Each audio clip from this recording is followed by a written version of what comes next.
Welcome to your weekly dose of NFL Jibber Jabber, the Club Dub Football Podcast. Remember to follow on Twitter, Insta, and watch video shows each week on YouTube. Want to get in touch? That's easy. Message through social or email clubdubpodcast@mail.com.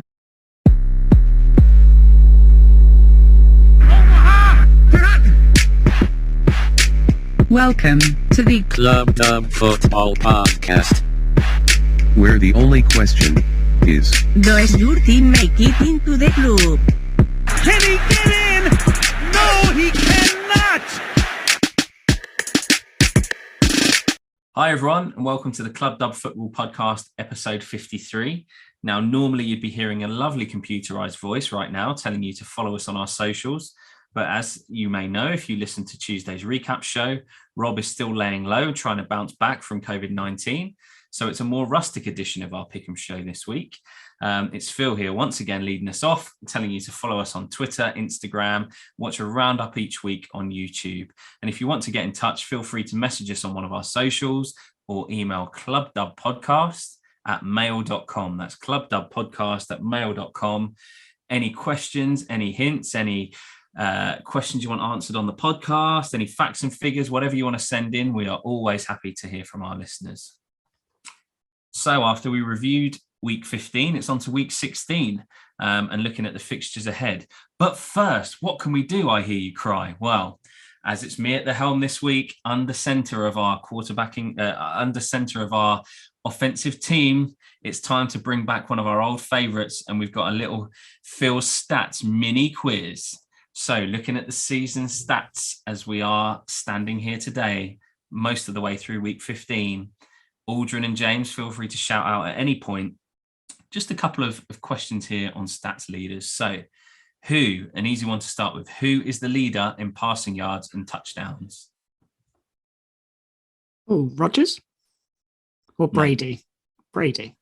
Tom Brady is correct. 4,348 yards, 36 touchdowns. One for every year of his age. He wishes. On the other side of the coin, who is the leader in interceptions as we stand here today? Trevor Diggs. No, sorry. So I should have specified. Who is the leader in throwing interceptions? Oh, okay. That's a very different Tannehill. Pardon? Tannehill. We actually have a three-way tie. Tannehill is one. Oh, my goodness. Lamar Jackson. Nope. No, he's not. He was. We had this the other week. Who did we eventually circle our way round to? Oh, I'm trying to remember now. Tannehill was one. Not Danny Dimes. Lawrence is the second. Lawrence is two. It wasn't Dimes. It was Burrow. Burrow is the third. Well done. So Trevor Lawrence, Ryan Tannehill, and Joe Burrow all have thrown 14 interceptions so far this year. Lamar Jackson and Patrick Mahomes are next on the list, having thrown 13. So it's not inconceivable to think that Lamar might have been top had he not missed so much time. So we move on to rushing yards, and an easy one here. Who is the rushing yards and touchdowns leader? Jonathan Taylor. JT. JT is correct. 1,518 yards, 17 touchdowns. But an interesting one to see if you know. Who is second on the list in terms of rushing touchdowns? Mixon? Nope, third. Henry. Ooh. Henry fourth, despite all the time. Henry fourth, having played like 4 games or something crazy. How many touchdowns has Taylor got?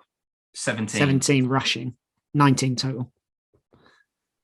Okay, I'm gonna say Deebo Samuel. I know that's not going to be right, but 14 touchdowns. This is a running back. Oh. Kamara? No. James Conner. Yeah, the guy's a beast. Of course, yeah. Definition of a goal line power back there, I think. I was going to say he's got about 600 and something yards total, but 14 touchdowns. He's had a load of games where Edmonds has been out, hasn't he? So he's like the only goal line back. Wait, he's also had a load of games where Edmonds has carried them to the one, and then Connor's got the ball the next play. Exactly, punching it in. Right. So receiving yards and touchdowns, another easy one. Is it? Oh, I'd have thought so, but maybe not if I've caught you out like that. I mean, Mike Evans, maybe. No, he's second in touchdowns. Okay. Is it a rookie? It's not Chase, is it? So it's not going to be Chase. Come on. Right. He In was tearing it yards. up. It's Cooper. Cooper Cup. Cooper Cup. That's right. 1,489 yards, 12 touchdowns. Obviously, he's still got his week 15 game to play as well. So we'll see. Interceptions leader on the defensive side. We've already been through this. Diggs, isn't it still? Trayvon Diggs, 10 interceptions, 2 of which were pick sixes. Sack leader. TJ? TJ Watt, 17 and a half sacks. What did you say, James? 5.5 away from breaking the record? Yep. Well, no, 5. If you're 17 and a half, that's 5 he needs in 3 games to equal Michael Strahan's record, and obviously 5.5 to break it. I don't think it's gonna happen. It's gonna happen, boys. It's gonna happen. We'll see what happens. See who's back for, if Lamar's playing that last game, if they're rushing the ball as much, who knows. But another one to throw in the mix, and this is the last question. Second place in sacks at the moment, 16 sacks. Is it Garrett? Not Garrett. No, is it the guy from the Bengals? One of those guys? Nope. No. It's not Donald, because he's on like 10.5, which is still ridiculous because the guy gets triple teamed every week. I don't know. Lawrence? Nope. Robert Quinn from the Bears. Really? Kind of quietly snuck up there. Yeah, I wouldn't have thought anything to do with the Bears would be any kind of leader other than interceptions. Linebacker from the Bears, 16 sacks. Wow. Their defense has, been pretty strong in the last few years. They've just had no offense, really, have they? No, you just don't think of linebacker being the position that they're strong at, really. But okay. Well, I suppose it depends. I think he's an outside linebacker, isn't he? So you think that's how they class. Yeah, true. And he would sack leader 1 year. So there we are. A little mini quiz to kick us off for week 16 in Rob's absence. Will it return next week or in future weeks? Who knows? Maybe Phil won't be as prepared next week as he is this week. Yeah, maybe. Yeah, pressure was on hosting. Cool. So week 16, week 15 threw up some surprises. What's in store for week 16? Aldrin, kick us off. What is your game of the week? Well, you wanted surprises. So my game of the week, and I'm going to put it in air quotes because it is a pseudo game of the week, but I think more for intrigue than quality, let's be honest. And I've gone for the unenviable game, I guess, of the Jets against the Jaguars. And I just think it throws up such an interesting game for 2 ridiculously maligned teams. And I just thought it's worth picking it out, mainly because we've not really talked about the fallout from the Urban Meyer situation and how that's kind of worked in Jacksonville. Didn't really touch on it last week. And also the Jets, because I feel like these are 2 teams that probably came into the season on similar trajectories, I guess. They were starting from rock bottom with absolutely nothing. Both rosters really poor across the board, and both with very high draft picks in order to start to turn their franchises around. And I guess ultimately start with a blank slate for how they wanted those organizations and those teams to work moving forward for the next 10, 15 years. And obviously quarterback's a big part of that. But I think as well, in both organizations, there was a real need to address culture and structure and coaching staff and the whole kind of gamut of the organization. And ultimately, I think they've kind of ended up going in 2 very different directions, and for different reasons, I think, but ultimately 2 quite different trajectories now. With the Jets, I feel as though they have a really good coach.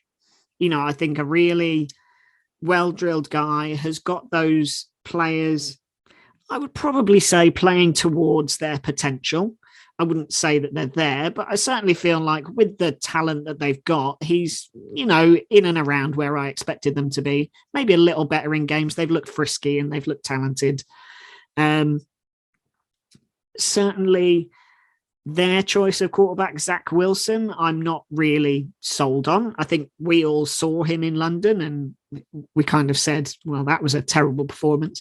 But ultimately, I do think you get those with rookie quarterbacks, no matter where you take them, particularly in poor franchises, you're going to get those games where things don't go right and things are a bit of a miscue, particularly them having travelled over to London in the whole COVID environment and situation. It wasn't an easy thing to do. So I give them a little bit of leeway there. But I think, they added well over the draft. They added Moore, who looks really good. I think the other guy that they added, Corey Davis, I know he's on IR now, but he looks like a starting wide receiver. But ultimately, it's Elijah Moore that, for me, felt like a brilliant pickup. And he started to show flashes of being a really top tier receiver. And I really like Michael Carter at running back as well. I think he's a great draft pick. And ultimately, he's shown in fits and spurts what he's capable of. On the other side, I think we touched on it on Tuesday's show, didn't we? Where we talked about how the Jacksonville Jaguars have gone, and ultimately the generational talent coming into the season that Trevor Lawrence was, and maybe that he's not living up to that expectation. The receivers and playmakers they put in and around him are pretty subpar and not looking up to the task. And then you've got the whole coaching situation with Urban Meyer, and ultimately that kind of felt doomed to fail from off season, and just how they approached certain coaching hires and organizational hires. The whole Tim Tebow thing was a bit of a weird boys club type situation where Tebow, having been out of the league for 10 years or something, was given a shot at tight end, which was really just, Meyer giving his old pal Tebow a bit of a run around and a bit of a media circus, I think, ultimately. And then you had all of the, I'm going to put scandal in inverted commas because I didn't think it was a super scandal, but ultimately a coach put himself in a situation that created headlines, and that's never great. And it's just never gone right. I think, the stuff that's come out about how he treated the coaches, saying that he was a serial winner and all of the coaches that he had were garbage and stuff like that. It's just, it's never going to lead to harmony. And ultimately, I think it's that and lack of ability to get Trevor Lawrence going or showing anything like he could get going that's ultimately led to Urban Meyer's demise. So yeah, two franchises that started at the bottom and seem to be going on different paths. So that's the only reason I picked this out as my game of the week. I think the interesting thing that you had there was calling out the fact that they are two franchises that had to make very, very similar decisions and went in two different directions. And those directions were the right one for the Jets and the absolute categorical wrong one for the Jaguars. And there is absolutely no way you can sum anything else up about this Jaguar season other than that. And I do think a lot of it does start with the head coach, because I think if you put Robert Saleh on that Jags organization, if you put him on that team, they're a better team for it. That just as talent deficient as the Jags. Yes, there is a difference in perceived talent between the quarterbacks, but otherwise you're kind of looking at two exceptionally well laid out franchises in terms of anyone really has gotten out of the Jags before. So I think that's the real big thing to pay attention to. You are right in kind of saying this is less a game of the week and more just like a perverse House of Horrors kind of thing of game of intrigue. How badly is this really going to go? I am very much, I think, as we've established on this podcast, on the Zach Wilson train. Playoffs in 4 years, baby. Woo woo. And I think he has shown signs of promise, especially in the last couple of weeks. He's definitely shown that he can go through his progressions. He's shown that he can start to read the defense. And that old cliche of the game starting to slow down for him looks like it's coming true. And I don't think we've seen that from Trevor Lawrence, which is disappointing. But at the same time, we saw what happened to one of the best quarterbacks in the world in the Super Bowl last season. It's incredibly difficult to play quarterback well when you are running for your life because absolutely no one in front of you can stop anything at all. Yeah. So for me, let me ask you this question. Who has the better supporting cast?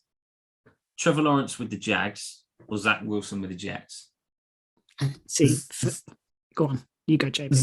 Zach Wilson with the Jets, if we are talking about complete organization. If we're just talking about players on the field, probably still Zach Wilson. Yeah, I think the Jets have got better receivers.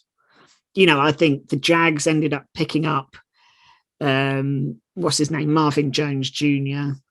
It's difficult to tell because DJ Chark's been out like the whole year, hasn't he? But ultimately, I think they've got a real mishmash of wide receivers that are on the downturn or just haven't been able to show any talent. Whereas the Jets, I feel like Corey Davis and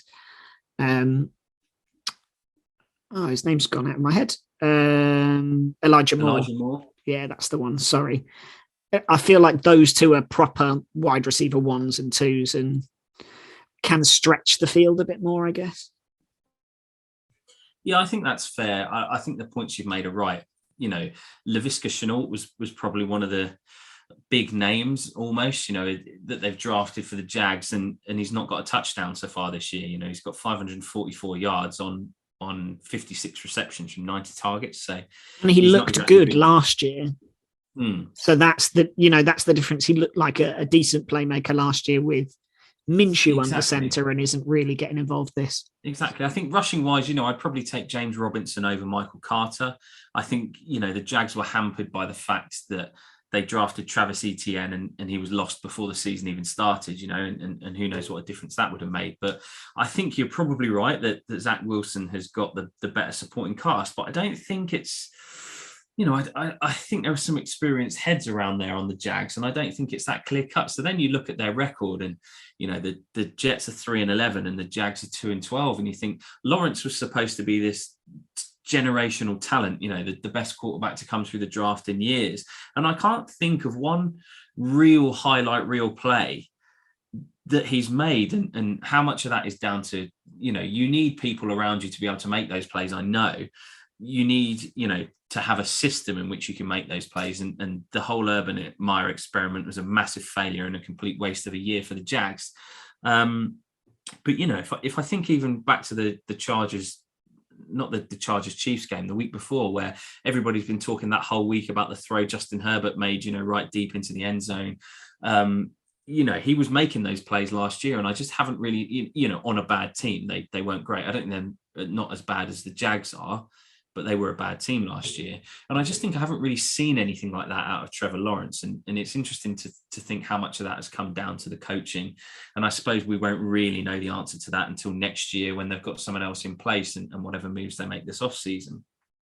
Then you come to the Jets, and I think you're right. I think the Jets haven't, the coaching has been good this year, but they've not really played particularly well. If we think about how they played in London, they were awful. For a half at least, it looked like Zach Wilson could barely make a pass.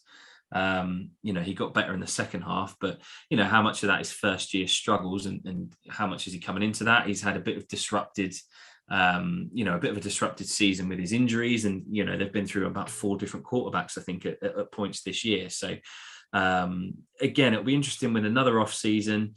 Salah's going to be there next year. We think, it's unlikely he's going to be one and done. So, how are they going to come back to next year even? But it looks like the Jags are probably nailed on for the number 1 pick. And, for me, I think this is going to be I could see it either way, because the Jags have come up with a couple of crazy results. If we think that they beat the Titans, didn't they? Which is mad. Brilliant. But yeah, I think this is probably going to be a Jets win, to be honest. So there was a point there where you were comparing the Chargers with the Jags and the Jets there. And I think one of the things we have to call out there in terms of Justin Herbert's success is the Chargers have always been a better team than both of the ones that we're talking about here. Like the guys that Herbert's having success throwing to at the moment, like Austin Eckler, Keenan Allen, Mike Williams, have been there for seasons. So if you dropped Trevor Lawrence onto that Chargers team, I think we would be seeing a very, very different Trevor Lawrence than the one they're seeing in Jacksonville. And part of that, I think, comes back to something our venerable host, who, as we have said, sadly cannot be with us, get well soon, Rob, says, which is, you earn the first pick in the draft by being a bad franchise. And the Jags have earned a top 5 pick in the draft for almost every season that I've been watching. And we're sort of coming up to nearly a decade of that now. And the Jags just can never seem to get it right. Ever. I think the other quote that I'd called out from Rob, and I know he'd be saying it if he was here, is that Steve Keim quote when they said, "Are you pleased about having the number 1 pick?" And Steve Keim said, "No, it's embarrassing. But the one thing you have with the first round pick, with the first pick in the draft, is that you never want to be in that position again." And I think, like you said, they just find themselves in that position so frequently that it's not great, is it? Let's talk about the success in the playoffs of the Tampa Bay Buccaneers last year. What drove them to the Super Bowl? A big part of that was Leonard Fournette running the football and having great success for the Bucs, leading that kind of ground attack and being able to wear teams down. Who drafted Leonard Fournette? It was the Jacksonville Jaguars, ladies and gentlemen. Who wasn't able to get anything out of Leonard Fournette? It was the Jacksonville Jaguars, everybody. And that's the problem that they absolutely have to solve. I think, Aldrin, you talked about this being a case of getting the culture right. I think, yes, categorically, Urban Meyer was a failure. When you're calling out your staff for not being winners and for being failures and asking them what they've ever achieved, when you hired them in the first place, it kind of raises questions about just where your brain actually is in terms of being aware of what's going on around you. And the Jags have to get this next coaching decision correct. They've got to bring someone in and give them the team and the opportunity to actually start to put a franchise together, or they're going to go down. It's kind of like replacing the Browns as that perennial, just, laughing stock, kick 'em team. Because the Browns turned themselves around. It took them a while, but they eventually did it. And the Jags have got to do that now. I also have this as a Jets win. I think the point you made about the drafting, when you mentioned Fournette, is a good one. And if you look back at their first round picks, over the last 6 or 7 years, if you go back to 2014, they had Blake Bortles, who's not in the league now, Dante Fowler, who's not on the Jags anymore, Jalen Ramsey famously fell out with them, not on the Jags anymore. Leonard Fournette won a Super Bowl in Tampa last year, fell out with the Jags, not on the Jags anymore. Even 2020, you've got CJ Henderson, who's now with the Panthers. So it's not even like the last couple of years. They need to get their organization straight to get themselves back on track. It's not even just about on the field, and it's been another year of it this year with Urban Meyer. So they're going to have to reset and start again with another new coach, and who knows what he's going to want to do. Urban Meyer obviously didn't particularly like James Robinson, it seems, and drafted Travis Etienne. James Robinson has played well again this year after a strong showing last year. So does the new coach come in, and then does he like Robinson? Does he not like, what's going to happen there? They just need to get things sorted, hit that reset button and come out strong, with a long-term plan for next year. I think, that's the only way the Jags can move forward. And yeah, I'm not going to put any more suspense or intrigue around it. My club dub selection this week, sneaking past the velvet rope, is going to be the New York Jets.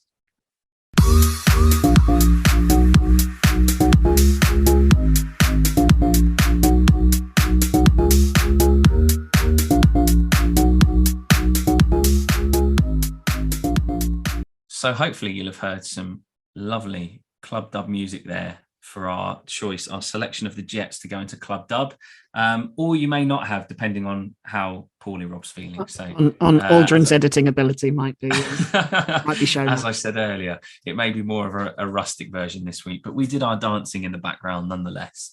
So after discussing that arguable basement battle, we head over to you, JB. What's your game of the week? My game of the week this week is one of the 2 absolute Christmas crackers that the NFL has seen fit to give us on Christmas Day. And you can see and you can imagine the eye rolling that's going on from everybody else on the podcast at that. We are going to be talking about the Indianapolis Colts visiting the Arizona Cardinals. We talked a little bit about the Colts and a little bit about the Cardinals on the recap show this week. And I'm kind of looking at this very much as potentially the first ever Gotta Win It Club Dub podcast game, because you've got the Cardinals, who are now, I think, on a 2-game losing streak. You've got the Colts, who are on a 3-game, I think, now winning streak. Both of these teams need a win here to keep going in the right direction. As we talked about again on the recap show, the Titans play on Thursday night. And if the Titans lose to the 49ers, which I can honestly see happening, I've picked the 49ers again this week, the Colts with a victory tie the Titans in record. So they'll be tied potentially for lead in the South. And depending on tiebreakers, could potentially be leading it, which would also be very nice because someone on this podcast bet that they would do the Colts would win the South, and looks like he's going to be right as well. The Cardinals, meanwhile, need a victory here because they need to, I don't want to say stem the bleeding, but it feels a little bit like that momentum, that like undeniable force of nature that the Cardinals felt like in October and early November feels like a very different team to who we've got in front of us now. Yes, they're missing DeAndre Hopkins now potentially until I think it was the NFC Championship game if the Cardinals make it that far. But Kyler Murray doesn't look the same player that he did before. We talked about Kyler Murray as like an absolute MVP candidate, potentially the MVP elect. And it hasn't really felt like that. And is that because he's still not himself from those weeks he sat out from injury? Has he still got a bit of rust from sitting out that he needs to work off? Is he still carrying a little bit of that injury with him and it's kind of affecting his play? And yes, we could be like panicking about nothing because, you know, the Cardinals lost to the Rams and there's no shame in losing to Sean McVay's team. But the Cardinals also lost to the Lions. And with the greatest of respect to the Lions and all of their fans, there is a bit of shame in losing to the Lions this season because the Lions aren't a good football team. And it's not even that they squeaked by like when the Lions beat the Vikings. The Lions absolutely dominated that game at the weekend, so much so that like Cliff Kingsbury was talking about how upset he was by the fact that they just got outcoached and outplayed. Cardinals have got to bounce back from that, and they've got to bounce back really, really strong. Or we could potentially be looking at a team that's gone from the number 1 pick and definitely hosting a home playoff game to a team that's a wild card slot that is going to have to potentially maybe go back to Los Angeles or somewhere like that in order to have a path through to the playoffs. I'm really excited about it. I think it's going to be really good. Rob and I had discussed potential plans to sort of sit and watch it together a couple of weeks ago. I'm not entirely sure I'll do that now, not just because of COVID, but also because I don't really want to sit next to Rob and watch it if the Cardinals are going to lay an egg again.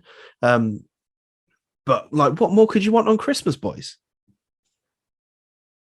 Christmas football, certainly a good thing. It's going to be an interesting game, isn't it? I think the Cardinals on a 2-game losing streak now, aren't they? And, you know, we come from talking about Kyler Murray as a potential MVP candidate, you know, through the first 5, 6, 7 weeks of the season to now looking, I mean, he looked terrible in the game against the Lions at the weekend. You know, you'd have never picked in a million years the Lions to beat the Cardinals. So it's a bit of an odd one. And the Colts are a surging team. So I guess it depends on what's going on in the behind the scenes there with the Cardinals. You know, I think they've lost Hopkins for the season now, haven't they? Which is a big loss. But then they've got Rondale Moore, Christian Kirk, AJ Green, who's had a bit of a resurgence this season. So it's not like they've got nobodies to throw to. You know, they've got guys that are playing quite well. And then, as we've already mentioned, you know, James Conner is battering them in, you know, when they get to the goal line and getting the touchdowns up, and Chase Edmonds is playing quite well as well. So it's a real odd situation. You know, they've got a good defense as well, you'd think. So maybe Sunday was an anomaly and they'll come out and play the Colts off the park. Who knows? But, you know, the Colts are playing well on the back of Jonathan Taylor. You know, I've been critical of Carson Wentz in the past, but he's pretty much playing safe football at the moment. He's doing the job he needs to do to get the Colts where they need to be. So you can't really argue about that.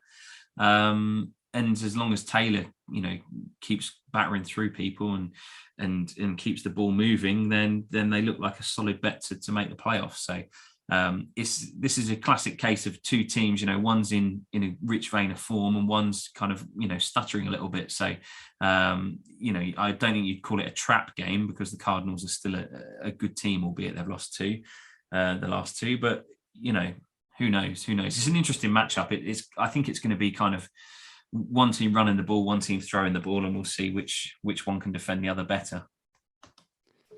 I think the thing for me as a Colts fan that gives me real hope is that the last couple of weeks, the Cardinals have been poor, which obviously is great, plays into our hands because we've been the opposite. We've been, pretty strong. And I think, on a big game on a Saturday night against a very good opponent that we've not beaten in something like 15 years, we put in a real strong performance. And I guess the last 2 weeks, the Cardinals haven't been able to defend the run.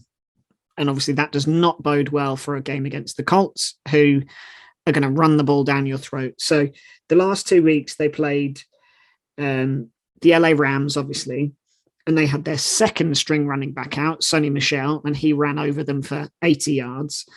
And then this week they had the third string Detroit Lions running back, Craig Reynolds, put up 112 yards on them. These are second and third string running backs that are pretty much making hay with whatever they see in front of them and getting through and are not well set up against the run defense. Now, with all due respect to those guys, Jonathan Taylor is leaps and bounds ahead of them. He's been putting up 100+ yards against good teams that can defend the run. So I think that's the one thing for me that makes me think we're in with a really good shot, and maybe we capitalize on a little bit of a Cardinals lull. On the flip side, though, I still think, although Murray hasn't necessarily been at it, he has one of those games where he is, and he's almost impossible to defend against. And like you said, Phil, they're not throwing to bad receivers. Yeah, they've lost Hopkins, but they've still got talent there. And maybe they expose our secondary a little bit more. But yeah, I think we're in with a good shout, but it could now be a very close game, whereas a few weeks ago I would have been calling it for the Cardinals pretty clearly. Yeah, I would agree with that. I think it obviously the biggest challenge is going to be watching how Taylor and the offensive line for the Colts deal with that defensive front from the Cardinals. And the Cardinals, they're not slouches. Jordan Hicks has had a really good season. Marcus Golden's performed really well. Chandler Jones is a beast, as he absolutely always is. It's just whether the Cardinals can fire on offense and see that consistency that we've seen them have previously, that the Colts haven't shown as much of, but could, we would want to see a consistent game from Carson Wentz to prove that he has truly bounced back. Yeah, I think it really is going to be the tale, isn't it, of which defense can stop the other one.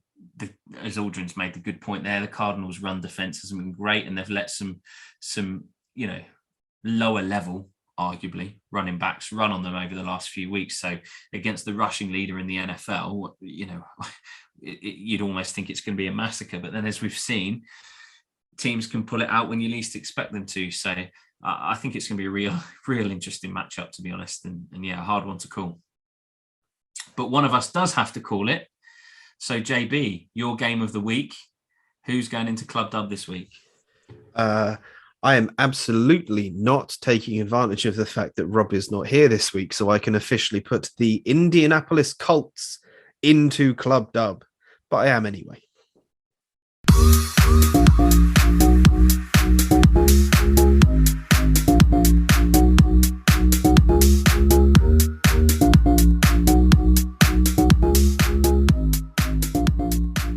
So, as we take advantage of our Cardinals loving friend not being here, we put the Colts into Club Dub, and that means it rolls over to me for finally to finish off our roundup, our game of the week, my game of the week even, Ravens versus the Bengals, an AFC North classic. Ooh. Classic? I don't know. Is it going to be a classic? We'll see. It could be. But I picked this because it's the one that I think has the most intriguing storyline with it. I think if you look at the other two teams in that division, the Steelers are playing the Chiefs. The Chiefs have obviously got COVID troubles, it seems now, with Kelsey being put on the COVID list yesterday and Tyreek Hill being added to that list today. Two of their massive playmakers. I think that is going to make a real difference. But, the Steelers have been a bit hit and miss as well. So that's going to be an interesting matchup that if everybody was healthy, you'd expect the Steelers to lose. And then you've got the Browns against the Packers. The Browns, even before their COVID troubles, I think you probably wouldn't have trouble in the Packers. So it then goes to the Bengals versus the Ravens, and whichever team can come out of this one with a win, I think then has a real stranglehold on the division. There would be one win ahead of the other and two wins potentially ahead of the other teams. So in terms of playoff contention, it makes them, it strengthens their position considerably. And I think it also gives them a leg up when it comes to the division lead. Now, again, both teams have been a bit patchy. The Ravens haven't looked great, but then they looked really good last week against the Packers, as we've talked about on our recap show with Huntley, playing quite well. And we love to make a quarterback controversy, but I don't see him coming back to challenge. I don't see Jackson feeling threatened there. And then the other side of the coin, you've got Joe Burrow, who's really bounced back well from his leg injury last year. And look really good. I know that we talked about him being the joint interception leader, but I guess when you're throwing the ball so much to a pretty talented wide receiver room, picks are going to happen. So I think for me, it's a real intriguing contest. The Ravens have they've lost 3 in a row, so they're on a bit of a poor tear.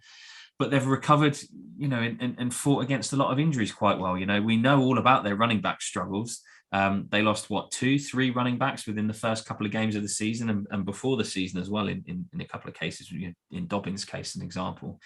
So for me, they're kind of, who knows what a healthy Ravens team would have looked like this year. But they're still performing well despite all of those injuries, which you can't say for some other teams in the league. And then the Bengals, I think, have performed better than any of us expected them to this year. If I remember our kind of pick the division winners, show earlier in the year, I don't think any of us had the Bengals, top of the division after week 15. So I think they've been one of the real bright spots and surprises in terms of performance over the season. And I don't think it's unwarranted. When we look back at the draft show that we did, I think we all were a bit surprised that they didn't take Penei Sewell, who went to the Lions, obviously. We were surprised that they took Jamar Chase, who's obviously a familiar receiver for Burrow, but actually it's worked out really well. We were talking about Jamar Chase potentially being offensive rookie of the year. He's turned into a real number one receiver for them, ably supported by Boyd and Higgins as well. So I think it's going to be a really intriguing matchup on Sunday. And I think it's going to be one of the best storylines to see. And I'd love to see a close game that goes right down to the wire.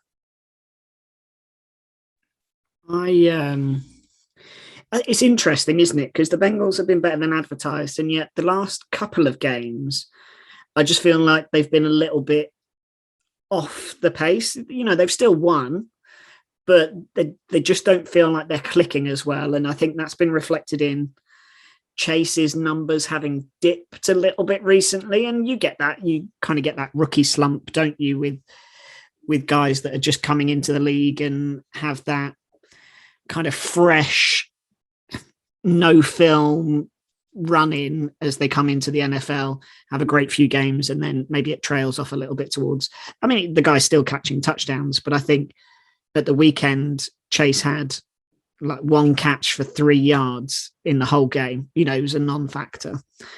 But yeah, I think Burrow has changed my mind about him. Last year, I didn't really get the hype. I thought he was trying too much and looked very much an average rookie. And then, he's come back really strong this year. But I think ultimately it's Joe Mixon that runs the show there ultimately. The guy has taken himself to another level this year. I've thought for the last year or two that he has been a real top tier running back, but I think he's really shown that this year. And maybe the only worry with him is he came off with an ankle injury in the previous game. And, if he's not available, they look very much more average at running back than with him.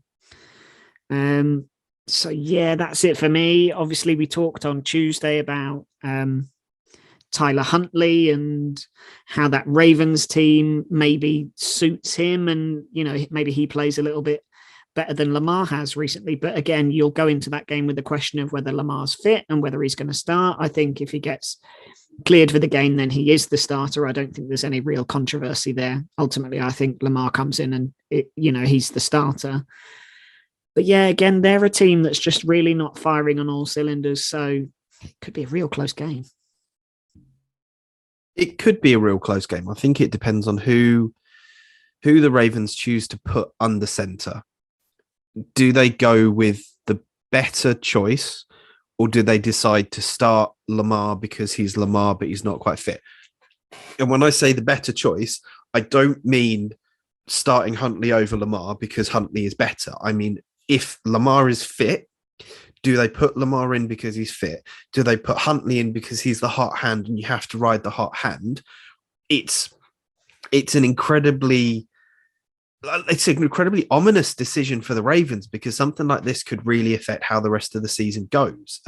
Like we said on Tuesday, the Ravens are out of the playoffs at the moment, and the Bengals could potentially put the nail in the coffin that means they're not going to make it. I think Phil had talked about the Ravens Steelers game at the end of the season potentially being the win and you're in for either team, and it could come down to that. The Bengals, I think the Bengals have kind of had a little bit of that Colts style inconsistency where they look amazing and then kind of they take their foot off a little bit and stumble, and then it takes them a little while to get going. And we've seen less of those absolutely mammoth splash plays from Burrow to Chase that we saw at the start of the season. And I think some of that is maybe because teams have realized they need to stop playing Chase like he's a rookie wide receiver and start playing him like the WR1 that he actually is. The hindsight to that is obviously that leaves guys like, I think T. Higgins and Tyler Boyd are kind of the other two that they've got up there.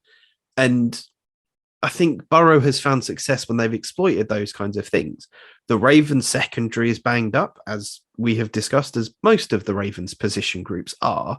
And you kind of got to look at this and think, well, this is the opportunity for Burrow, if he's got past that kind of that issue he had with his hand, to kind of slice and dice a little bit and really put a stamp on the Bengals as the best team in the division. Yeah, I think you make some excellent points, really.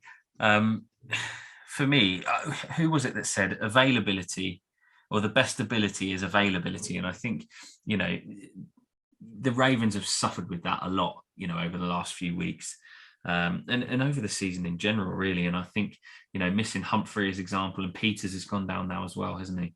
A real losses for them and struggles for them to overcome. And that's why they're on a 3-game losing streak. But when it comes to putting which team I'm going to put in Club Dub, I think the form and the evidence would say the Bengals, coming off a win this week, generally having their starters fresh and available. But for me, I don't see the Ravens losing 4 games in a row. I think they were, a whisker away from beating the Packers this week. So for me, I think it's going to be a Ravens win. They're going to upset the apple cart this weekend, and I think I'm going to put the Ravens into Club Dub.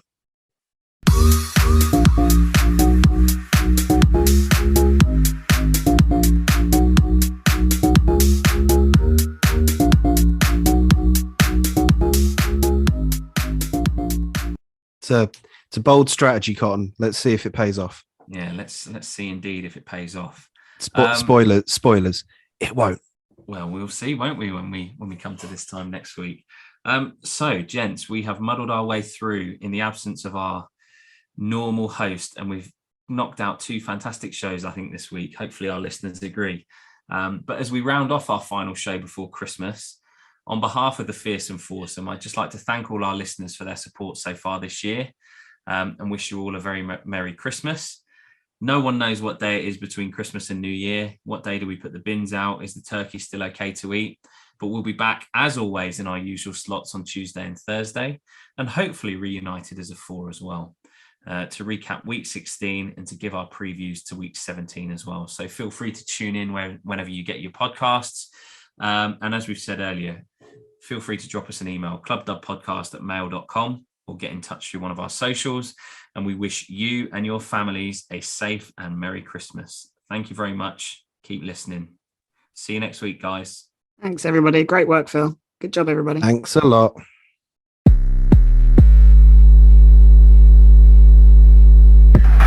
This is amazing. Remember to subscribe and be cool. Tell your friends. The game